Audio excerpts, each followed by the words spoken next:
So from an economic standpoint, let's quickly review what happened with COVID-19. Oh, there are so many aspects to it that are just terrifying and bad. So, like I mentioned in the COVID-19 episode, the sheer power and force of the financial motivations behind so many pieces and areas of our response to COVID-19 are just, it hurts to think about them. We knew COVID-19 was a thing. Everybody knew. The entire world knew what was happening. Yet people continued to take their families, their kids and their wives and their husbands, whatever, to areas they knew for a fact, without question, they knew it was having problems with this disease. And they took them there because the financial motivation was so powerful. They didn't want to lose the money that they had spent on their vacation, which, right, no refunds for airline tickets. I'm sure the hotels had been booked. You know, the average family that was going on vacation was looking to spend, several $1,000s on their vacation. So that's, just one little aspect example. Not a lot of it. There were businessmen and women going into these same areas because there was a convention or a meeting or, a big deal that was going to be made between two companies or whatever the case was. What I'm trying to say is that the financial motivations are so powerful, and they move us to do really stupid things. Think about crime. I mean, really pick crime apart. There is not one single type of crime except for that small little corner of crime that we call crimes of passion. Everything else is crime because of money, because it is financially motivated. The entire black market is financially motivated. Drugs, guns, most gangs are in it to make money. The entire idea behind most criminal organizations, not most, all criminal organizations, is to make money. So, the power of the idea of a dollar, of currency, it's like, man, if money is ever something that could be, beneficial to a society, we are too young of a species and too immature and too inexperienced with reality to be able to handle money wisely and safely. It's literally like handing the trigger to an atom bomb to a 5-year-old kid. I mean, that's the level of separation of maturity necessary to be able to have a society function without the problems that come with money. With something like this coming, that the stock market is just going to crash. I mean, every single time in history, it crashes, which is a whole nother point, right? The instability of the market. How have we not at any point thought, this market thing keeps crashing. It keeps completely obliterating society every now and then. Maybe we should come up with another method to do things, because it's obviously not working very well. That there is no logic to it. Why would you ever build a house of cards like that. I mean, you're like, so many things rely on the stability of the market, but the market is inherently unstable. That is insanity. Like, that is so crazy, right? I'm kind of getting off topic. But countries reporting their numbers with COVID, some of them are masking it. Some of them aren't giving us the whole truth. Some of them don't have the money to give us the whole truth. That impedes the investigation. That impedes our response and what we are going to do about it. And now think about what's happened with industry. People have lost their jobs. Companies have laid off millions of people across the country, across the entire world. So you have to kind of start seeing it from a financial perspective. So people stop working. There's not enough work to go around. People are sent home. People have to work from home. And that means that the flow of resources gets stopped up, which means that they are not getting to where everything needs to be for us to be able to handle the crisis effectively. And then people that need to work continue to work anyway, whether or not they have like the correct implements for protection. And then think about how we've handled this from a medical point of view. And then there's the sudden shortage of medical staff, the doctors, nurses. There's calls for doctors and nurses constantly to be pulled and moved across the entire world to go to different countries and help out over there. And even when they get there, there's again a shortage of the correct materials to handle the pandemic effectively, the way it needs to be handled. Okay, now let's take a look at how it might look, how we might respond under the STEM economy. First, it's an entirely different situation. You have the STEM economy, right? So we are now functioning as kind of like a single human unit. So you don't have resource distribution and allocation is completely different. You don't have the problems with the market and the instability with the market that you have with our current economy. So you don't have the fluctuations, which means you don't have sudden widespread job loss and problems with resource distribution.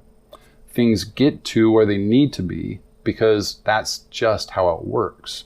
And under the STEM economy, we're not this kind of divided, segmented,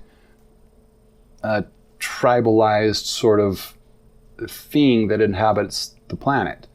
We are a unified system, and everything just functions in time. We all work together. There's this cohesion that doesn't exist when you introduce the artificial components that a currency introduces into a system. I've said it before.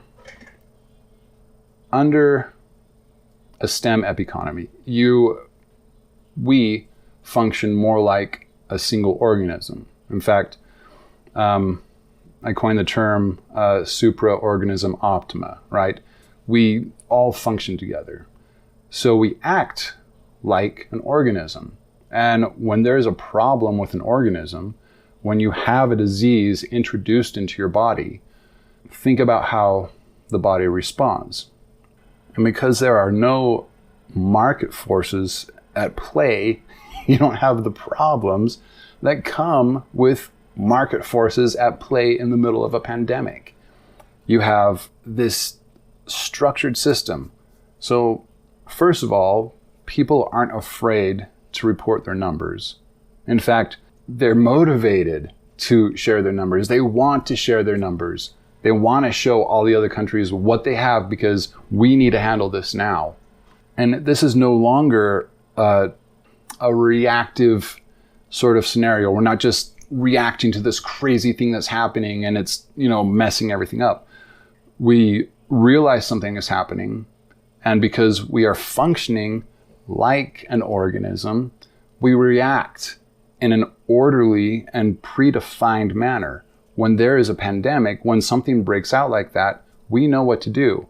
We understand that everybody has to report the numbers. We understand that everybody has to go home, and we'll probably have some sort of like delivery system at play or in play that can distribute the resources without there being contamination, without things getting, the virus being distributed also and contaminating everything.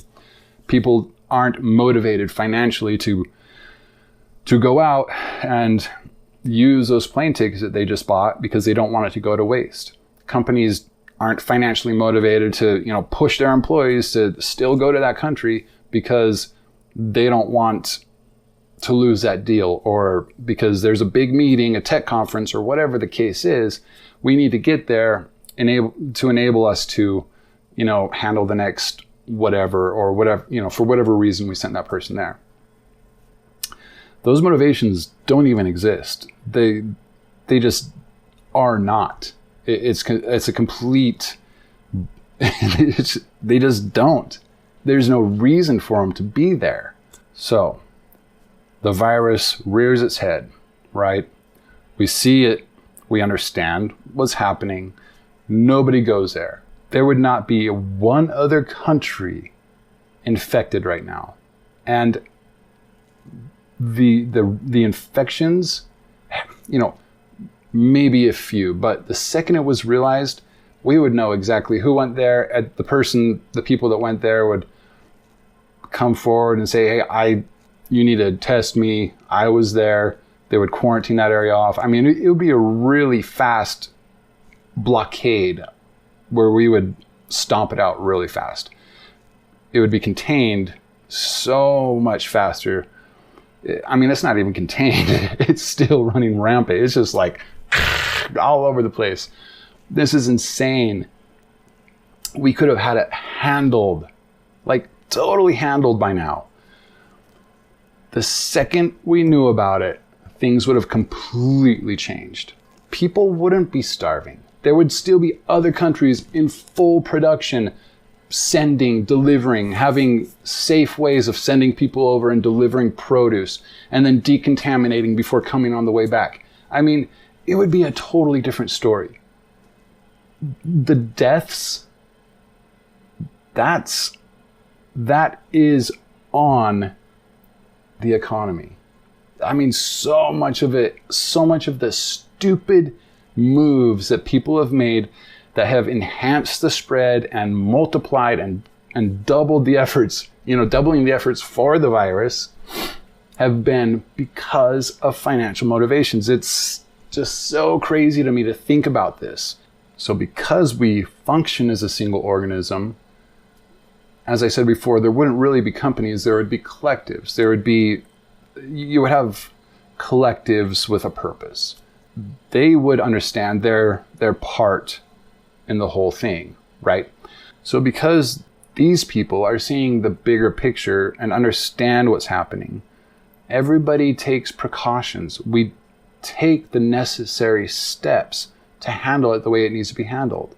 Because companies are not just like solidly stuck and founded at one single, idea or product or thing that they do, you now have all those people, all those collectives able to turn around and perform another job that is vital to whatever the problem is. So, everybody in what we have today, Company A, that got sent home and it closed down and, no more paychecks, that sort of thing. Instead of that happening, it would be a completely different story. It would now be, okay, we have an emergency on our hands. There's a country that really needs our help. In fact, it's actually spread to like 2 or 3 other countries, but those ones are minimal. They have that under control. What we need to do is to change our focus. We need to start worrying about this aspect or producing this sort of thing so we can help the efforts in taking care of the problem that has arose. Oh my gosh, grammar. Sorry. So now you have these collectives that understand their part in this system. They understand what's happening, and they understand that what they are doing right now isn't vital.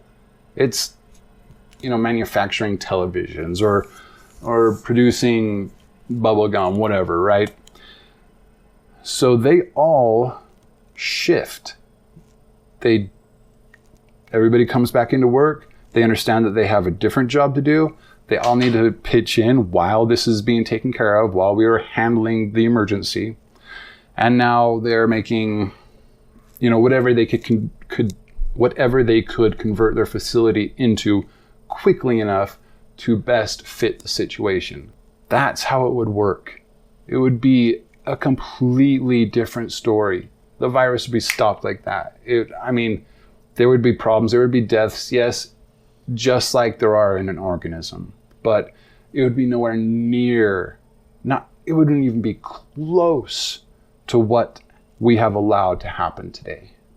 You could go on. You could really go on. But what I'm trying to tell you is that it's time to entertain a different system. It's time to at least consider that there is a better way to do things. Dude, we have been using money for thousands and thousands of years. The idea is ancient. I've said this before. It's the oldest, most ancient technology in use today. And it shows. It shows. It's like,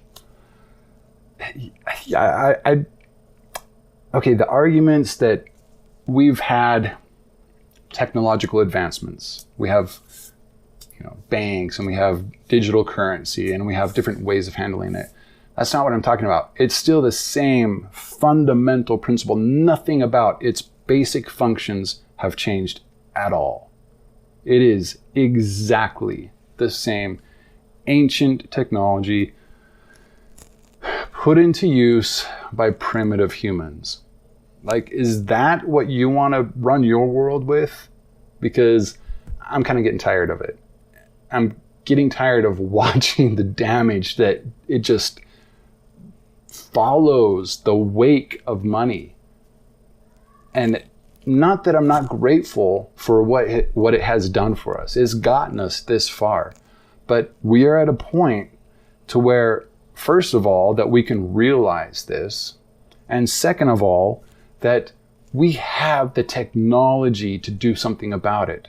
We have the systems, we have the chips, we have the designs, we have the knowledge to put together a system. We have the understanding of how our minds work, how we work in social structures, to put together a system that is a completely new sort of method for distribution, allocation, emergencies, handling emergencies, taking care of ourselves, boosting ourselves up, taking care of others, helping others realize their best possible self, being motivated, having your environment such that you are intrinsically motivated to become your best possible self.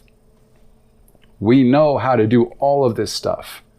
It's just a matter of now testing it, teasing out the problems, getting the professional, the professional scientific perspective from respected field researchers and professionals and scientists to really look at this and say, okay, you thought this, but it's actually like this. We need to change that a little bit, but it can still work. We just need to do this instead of that.